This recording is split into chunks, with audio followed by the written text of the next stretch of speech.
নমস্কার, আমি পায়েল। আজ আপনাদের এই এপিসোডে এক অন্যতম তথ্য এবং আলোচনার মধ্যে নিয়ে যাব। এই এপিসোডে কলকাতার এই যে আধুনিক পথ চলা, তার ইতিহাসের পাতা উল্টানোর পালা।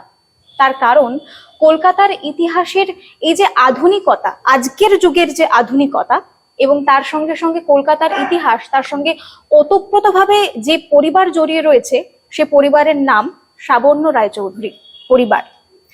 আজ সেই পরিবারের অন্যতম একজন সদস্য আমার সঙ্গে এই মুহূর্তে উপস্থিত। নমস্কার দাদা। সাবর্ণ রায়চৌধুরী এর বৈশিষ্ট্য এবং এই নামটা সম্পর্কে যদি একটু জানি। সাবর্ণ রায়চৌধুরীর নামটার মধ্যে হচ্ছে যে আমরা শ্রবণ মুনির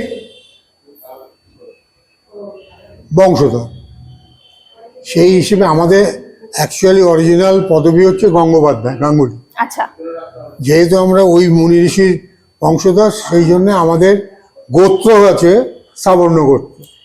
সাবর্ণটা গোত্র গোত্র। অ্যাকচুয়ালি। এবং রায়চৌধুরী পদবিটা আমাদের জমিদারি সত্ত্বে পাওয়া। ইস্ট ইন্ডিয়া কোম্পানি, এবং এই ইস্ট ইন্ডিয়া কোম্পানির কে যে জমি দেওয়ার ঘটনাটা কলকাতার আজকের এই যুগের পথ চলায় কতটা গুরুত্বপূর্ণ বলে আপনাদের মনে হয়? গুরুত্বপূর্ণ বলতে, ইস্ট ইন্ডিয়া কোম্পানি তো প্রকৃত অর্থে ভারতবর্ষে এসছে ব্যবসা করার জন্য, ঠিক। এবং সেই ব্যবসায়িক সূত্রে তারপরে তারা নানান রকম যুদ্ধ এতে লিপ্ত হয়ে পড়ে। হওয়ার পর পরবর্তীকালে তারা বাংলা তথা ভারতবর্ষের শাসনভার গ্রহণ করে। এবং ইস্ট ইন্ডিয়া কোম্পানি যখন প্রথম আসে ব্যবসায়িক সূত্রে, তখন তারা কলকাতায় সাবর্ণ রায়চৌধুরীর কাছ থেকে ব্যবসায়িক সুবিধের জন্য জমি চায়। আচ্ছা। সেই জমি চাওয়ার সূত্রে তৎকালীন সাবর্ণ রায়চৌধুরী পরিবার ইস্ট ইন্ডিয়া কোম্পানিকে, তখন ইস্ট ইন্ডিয়া কোম্পানির মুখ্য প্রধান ছিলেন জবচারণক, একদম সেই হিসেবে আমরা 1300 টাকায় তখনকার দিনে আমরা কলকাতায় ইস্ট ইন্ডিয়া কোম্পানিকে ব্যবসা করার জন্য আমরা লিজ দিই। আচ্ছা। বিক্রি করি না, কিন্তু পরবর্তীকালে আমরা নাকি কলকাতাকে জবচারণকের কাছে 1300 টাকায় বিক্রি করে দিয়েছি। ঘটনাটা সঠিক না, কিন্তু পরবর্তীকালে আমরা যখন কলকাতা হাইকোর্টে যে কলকাতার সত্যিকারের প্রতিষ্ঠাতাকে সেইটা চ্যালেঞ্জ করে যখন আমরা মামলা করলাম, সেই মামলায় রায় দিল যে কলকাতা গোড়াপত্তন, কলকাতার পত্তন সাবর্ণ রায়চৌধুরীদের দ্বারা, জবচারণকের দ্বারা নয়। যেমন ধরুন, এই যে রাইটার্স বিল্ডিং দেখছেন এখন, হ্যাঁ, এই রাইটার্স বিল্ডিং ছিল সাবর্ণ রায়চৌধুরীদের জমিদারির কাছারি বাড়ি। আচ্ছা। এই যে রাইটার্স বিল্ডিং উল্টো দিকে যে দিঘিটা দেখছেন, হ্যাঁ হ্যাঁ হ্যাঁ। এই দিঘিটার নাম লাল দিঘি হলো কেন? কেন? তারও পেছনে তো ইতিহাস আছে। একদম একদম। দোলের সময় সাবর্ণ রায়চৌধুরী পরিবারের সদস্যরা, কি পুরুষ কি মহিলা, তারা দোল উৎসবে আবির নিয়ে দোল খেলা মাতত, এবং দোল খেলা শেষ হলে তারা ওই পুকুরে গিয়ে স্নান করে তাদের রং পরিষ্কার করত। যার ফলে ওই আবিরের রঙে, যেহেতু জলের রং লাল হয়ে গিয়েছিল, লাল হয়ে যেত, সেই জন্য ওটার নাম দেওয়া হয়েছে লাল দিঘি। তো অনেকেই জানে না। এই যে ধরুন শিক্ষা, সংস্কৃতি, এই সব জায়গায় এই পরিবারের অবদান এবং কি কি উদ্যোগ সেই অর্থে নেওয়া হয়েছে বা নিয়েছে, সেই বিষয়টা যদি এবার একটু আসা যায়। যেমন ধরুন, তৎকালীন বিরাটিতে শিক্ষা প্রতিষ্ঠান যে কটা ছিল, সবই সাবর্ণ রায়চৌধুরীর দ্বারা নির্মিত, তাদের দান করা জমির উপর হয়েছে। যেমন বিরাটি বিদ্যালয় বয়েজ, বিরাটি বিদ্যালয় গার্লস, বিরাটি হাই স্কুল, সবই সাবর্ণ রায়চৌধুরী পরিবারের দান করা জমিতে হয়েছে। যার ফলে তারা শিক্ষা জগতের সঙ্গে তাদের যে একটা যোগাযোগ বা তাদের যে একটা দান ছিল, সেটা তো অস্বীকার করার কোনো জায়গা নেই। আর আপনি বলছেন যে জনপরিচিতি, জনসংযোগের এতে, এই যে বিরাটি উত্তর দমদম পৌরসভা, এই পৌরসভার জমিও তো সাবর্ণ রায়চৌধুরীদের দান করে। আচ্ছা। অনেকেই জানে না। এই যে দেখলেন বিরাটি রেলওয়ে স্টেশন, হ্যাঁ, এই রেল স্টেশনে স্থাপন করার সময় জমি বিরাটি সাবর্ণ রায়চৌধুরীদের দেওয়া, অনেকেই জানেন। প্রচার নেই। তখনকার যুগে তো এত মিডিয়া, এত প্রিন্ট মিডিয়া বা টেলিভিশন বা মিডিয়া ছিল না, প্রচার হয়নি। ঐতিহ্য তো শুধু তথ্য নয়, ঐতিহ্য শুধু ইমোশন নয়, এটা আমাদের প্রত্যেকের কাছে একটা সম্পদও বটে। এই সম্পদকে কতটা সংরক্ষণ করা উচিত এবং কিভাবে করা উচিত বলে আপনার মনে হয়? না না, আপনার বক্তব্য অনুযায়ী এই তথ্যটাকে সমর্থন করা তো উচিত, কারণ একটা পুরনো ঐতিহ্যপূর্ণ বংশ, সেই বংশের অবদান, সেই বংশের কার্যকলাপ, সেই বংশের ঐতিহ্য সংরক্ষণ করা এবং সেটাকে তুলে ধরাটা এটা প্রত্যেকটা প্রজন্মের কাছে একটা নৈতিক দায়িত্ব। ঠিকই। সেই দায়িত্বটা তো পালন করতে হবে, পালন করলে তবে তো নতুন প্রজন্ম পূর্ববর্তী প্রজন্মের যে কীর্তিকলাপ, কি দান, কি অবদান, সেটা তারা মনে রাখবে। ইদানিংকালে যে এই মিডিয়ার আগ্রহে আমরাও তাদের সঙ্গে সহযোগিতা করছি, যার ফলে এটা কিছুটা লাইমলাইটে আসছে, লোকের দৃষ্টিগোচরে যাচ্ছে। যে জনমত সংগঠিত করার, জনগণকে সব রকম পরিস্থিতি, সব রকম ইতিহাস তাদের জনসমক্ষে আনার দায়িত্ব তাদের আছে।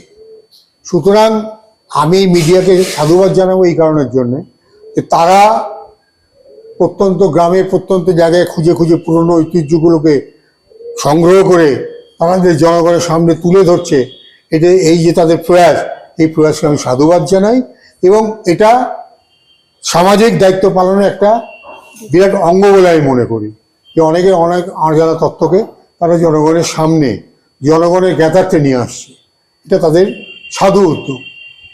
আমি এটাকে সর্বান্তঃকরণে সমর্থন জানাচ্ছি। আমাদের পরিবার, আমার জন্মের পর জ্ঞানত দেখেছি সমাজ সংস্কারমূলক কাজে, সামাজিক পরিষেবার ক্ষেত্রে তারা সব সময় সহযোগিতা করেছে। যেমন আমার বাবা এই পৌরসভার পৌর প্রতিনিধি ছিলেন। আচ্ছা। আমার বাবার ঠাকুরদাদা ছিলেন ব্রিটিশ জমানায় প্রথম ভারতীয় চেয়ারম্যান এই মিউনিসিপ্যালিটি। তো সেই ক্ষেত্রে যে আমাদের পরিবার এলাকার সাধারণ মানুষের সুখ দুঃখের জন্য সবসময় সাথী ছিল, তারা তাদের হিতার্থে কাজ করে গেছে। বাড়িতে আমরা এই মুহূর্তে বসে রয়েছি, সেই বাড়িটা বহু বছর পুরনো, বহু বছর। এবং সম্ভবত একটু আগে আপনার সঙ্গে কথা যখন হচ্ছিল আপনি বলছিলেন এই বাড়িতেই আমার জন্ম। তো সেই জায়গা থেকে খুব আশ্চর্যের বিষয় হচ্ছে যে কলকাতার যেখানে বিভিন্ন নিউ কনস্ট্রাকশন, নিউ বিল্ড যে হাউসেস গুলো এবং রেসিডেন্স গুলো রয়েছে, সেইগুলো যেখানে পড়ে যাচ্ছে, এত বছর ধরে এই বাড়ি কিন্তু সেই একই রকম ভাবে দাঁড়িয়ে রয়েছে। এটা মেনটেন করা এবং এই প্রসঙ্গটাও যদি একটু তুলে ধরা যায়। এটা শুনুন, আমাদের এই বাড়ির দুটো পার্ট। আচ্ছা। এটা হচ্ছে বাহির মহল আর এটা হচ্ছে অন্দরমহল। আচ্ছা। তো আমাদের জন্ম থেকে আমরা, আমাদের জ্যাঠা, কাকা সব আমরা এই বাড়িতেই থাকতাম। কিন্তু এখন ফ্যামিলি বড় হয়েছে, ফ্যামিলি সদস্য বেড়েছে, সুতরাং এখানে আর স্থান সংকুলন হয় না, যার ফলে আমরা এই বাড়ির বাইরে আশেপাশে আমরা নতুন বাড়ি করে আমরা সেখানে চলে গেছি। যার ফলে হচ্ছে এখন পুরনো বাড়ি যদি ব্যবহার না হয় তাহলে তো তার বনদশা আসবেই। এবং বর্তমান আপনার অর্থনৈতিক পরিস্থিতিতে পুরোপুরি সেটা মেনটেন করা সম্ভব হচ্ছে না, যার ফলে ভেতর বাড়ি যেখানে আমাদের লোকজন থাকে না সেখানে কিছু অংশ ভেঙে পড়েছে। কিন্তু বাইরের বাড়ি যেটা আমাদের পুজোর দালান রয়েছে, সেখানে পুজোর দরুন বলুন বা আমাদের নিত্য সেবায় নারায়ণ ঠাকুর থাকার দরুন বলুন, আমরা সেটাকে প্রত্যেক বছর সংস্কার করি পুজোর আগে। তারপর যদি ছোটোখাটো কিছু সংস্কার দরকার হয় আমরা সারা বছর ধরে সেই সংস্কারের কাজ করে যাই, যার জন্য এখনো পর্যন্ত এই অংশটা ভালোভাবে দাঁড়িয়ে আছে। একদম। আর যে নারায়ণ পুজোর কথা বললেন সেটা কি নিত্যদিন? নিত্যদিন, দুবেলা। বাহ। পুরোহিত দেখা রয়েছে। আগে তো আমাদের বাড়ির লোকেরাই পুজো করতেন, কিন্তু এখন তো সম্ভব না, তারা মারা গেছে, পুরোনো নতুনদের পক্ষে তো সম্ভব না।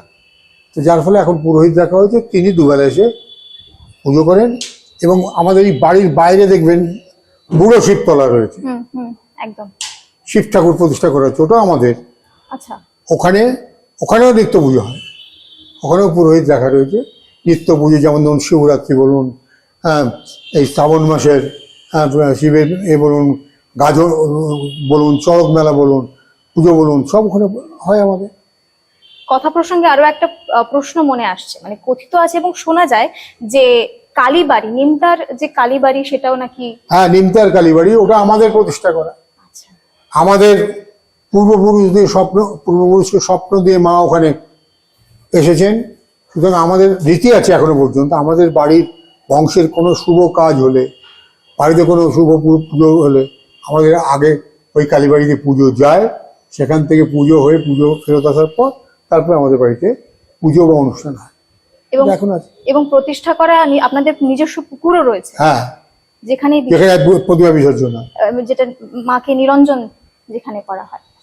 অসাধারণ, অসংখ্য ধন্যবাদ। অনেকটা সময় আপনার থেকে আমরা নিয়ে নিলাম, অনেক কিছু জানতে পারলাম, তবে এখনো অনেক প্রশ্ন, অনেক অজানা তথ্য রয়েছে। সুতরাং ইতিহাসের পাতা একদিনে উল্টে তো শেষ করা সেটা যাবে না। ধাপে ধাপে আসবে। একদম, মানে উনি বলেই দিলেন, কিন্তু তার মানে অনেক সময় এবং আগামী দিনে অনেক অনেক গল্প এবং কথা নিয়ে আসবো আপনাদের সামনে, অনেক তথ্য দেওয়ার চেষ্টা করব। তবে শেষ এটা দিয়েই করব, একটু আগে যেটা বললাম, ঐতিহ্য কিন্তু শুধুমাত্র তথ্য নয়, সম্পদও বটে। সুতরাং তা রক্ষা করার দায়িত্ব কিন্তু প্রত্যেককে নিতে হবে। ধন্যবাদ দাদা, অসংখ্য ধন্যবাদ আপনাকে, ধন্যবাদ আপনাদের।